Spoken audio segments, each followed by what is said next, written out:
Hey there. Today we're going to be going over Southern Boone, Missouri, the special education findings I have found in my district. And we're going to be talking everything about basically the special education from the 1970s all the way to now today. And let's get into it.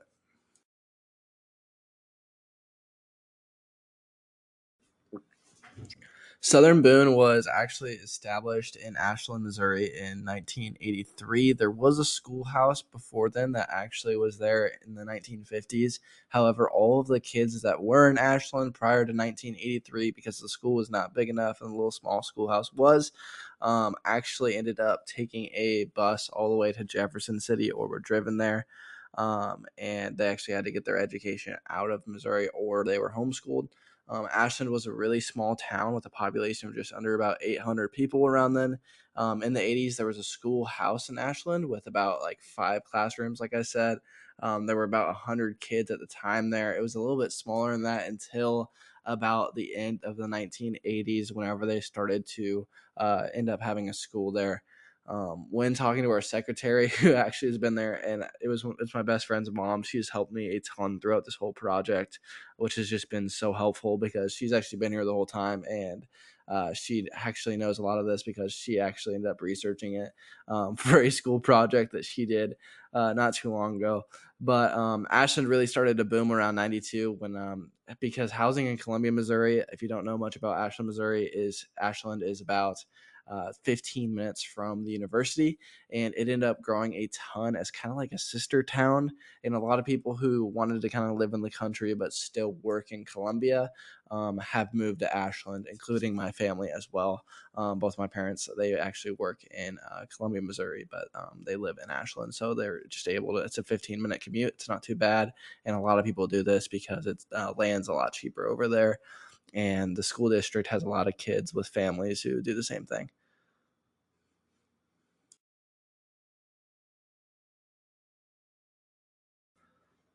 So here's everything that I found. It was kind of hard to find a lot of these, but only 1 in 5 students with special needs in Missouri were in education in the 1970s through the 1990s. And so that's kind of something to keep in mind. Now, I don't know if that was necessarily in Southern Boone specifically. And I'll kind of get into it more, some of the facts in the next slide that kind of go about this. So it really makes me wonder how many of these students, even in this, how many students were homeschooled, how many students weren't in education, how many students maybe are not had smaller IEPs and they weren't really like they weren't categorized as special needs, especially in the 1970s, 1980s, 1990s. It's just kind of curious. I don't really know how that impacts now. Obviously, everyone who is needs an IEP is documented now in Southern Boone and has been in Missouri for at least until the 2000s. But 1 in 72 students were categorized as with special needs in the 1980s. And obviously, something to note. This is something that I found whenever I was looking at it is that this included disabled kids, so kids who were blind, even kids who did not have a limb or they were impaired. I even saw that um, that some kids that had really really bad vision and had either just didn't have like Oracle or anything and they weren't able to really afford like glasses or anything in the 80s, they were also designated as impaired. So it was 1 in 72 students. So there was about 2 or 3 kids that were probably there at the schoolhouse that ended up having special needs in some way. Now, I don't know if all 3 of those kids even had autism or had anything, or if they were just kids who were who were blind or missing a limb or something like that. And that's something that I couldn't find. I couldn't find 1990s. I hope that doesn't really impact my grade too hard at this project, but I couldn't find it.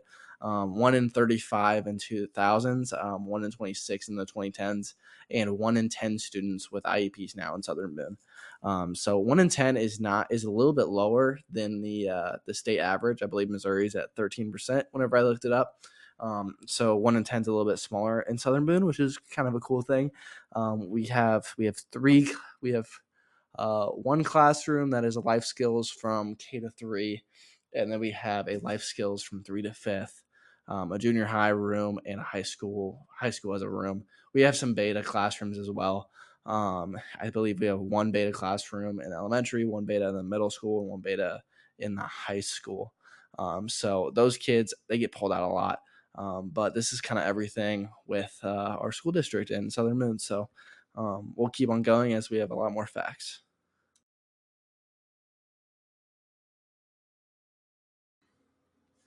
So here are some of the facts that I found mainly from Jenna, and I'm talking to a couple of special education teachers that were there, and even our principal who has been there a little bit.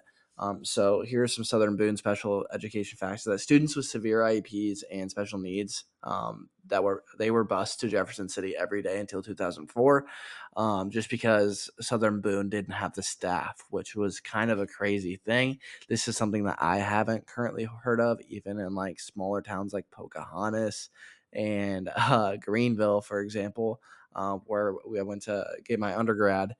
Is it's just I haven't really heard this at all. This is kind of new for me, and it's kind of just interesting because I never realized it because I wasn't in school then.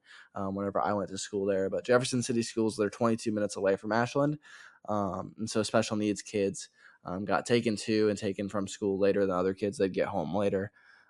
Southern Boone did not have teachers' aides until 2013 because there weren't enough special education students who needed full time employees with them at all times, which is kind of crazy that we have life skills rooms now and beta rooms now, but until 2013 they didn't have anyone with severe IEPs. What I heard is that they had a lot of kids with obviously reading disabilities and IEPs like that, but they never really had kids. They had a special education room, but they had one teacher in there for elementary, middle, and junior high because there were some autistic kids in the classroom. But Southern Boone has never had a student with Down syndrome yet, which is kind of interesting too. And I heard that there's one in pre-K, so I'm sure that this will change. There has never been a student with autism who has been in sports or Down syndrome. Obviously, that has been in sports with special needs, and that there were kids that did try out pre-2000s that did not make a team. So we've had students in the classroom at Southern Boone with autism. No, but none of them have played sports yet, which is kind of interesting. Especially there's no cut sports now. However, they weren't no cut sports for a while. I remember even Greenville University, whenever I was there, we had an autistic football player that was a lineman. I don't know if he's still there. His name was Nick. But it was just kind of interesting to see like that. I heard that Jenna was telling me that there were kids that like tried out, but were kind of scolded for it and bullied for it. They didn't make the team. The coaches didn't want them on the team, didn't want to deal with them, which is kind of discrimination, which is kind of sad. But I don't, obviously, I believe this doesn't happen anymore, but it just makes me think of how often that happens then and again. So I'm glad that that wouldn't happen now. And I hope that there are some kids. I mean, whenever I'm a special education teacher and I end up finishing my master's, I would love to push my kids to go and do sports, especially like track. And I mean, kids at GU can do it, they can do it. So that kind of made me a little bit sad.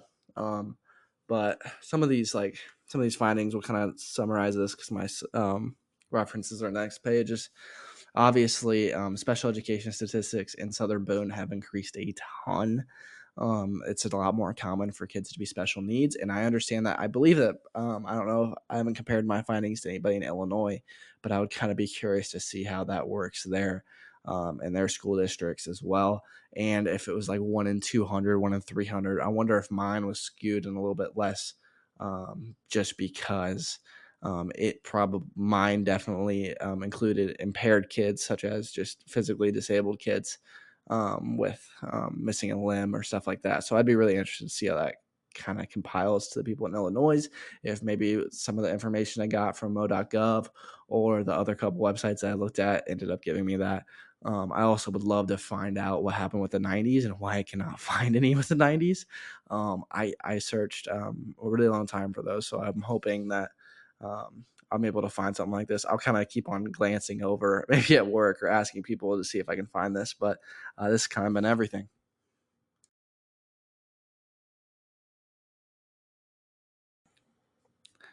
Here are my sources and where I kind of found everything.